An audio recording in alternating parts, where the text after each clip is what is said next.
de gasos d'efecte hivernacle, al final potser no respirarem, i el diner no el respirarem, vull dir que per molt diner que tinguem no el respirarem.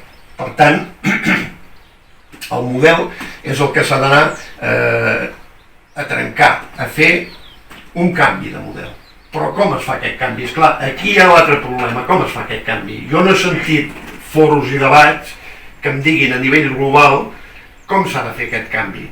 Perquè, clar, molts diuen això és claríssim i ho deixen anar i es queden tan en blanc. Que saps que en els pròxims anys és quan hi haurà demanda de feina i resulta que no tenim alumnes. Aquí hi ha un desacoble entre com vivim en el caos, que ja ningú sap, de dir, la gent jove ja no sabem el què, però sí que és cert que s'hauria de fer, com a mínim fer aquesta certa planificació de dir, bueno, quin tipus de feines hi haurà, on hi haurà demanda, per fer una crida als que volen estudiar o a fer formació, o inclús a través de gremi d'instal·ladors, és a dir, formació de reciclatge d'instal·ladors perquè s'especialitzen també en això.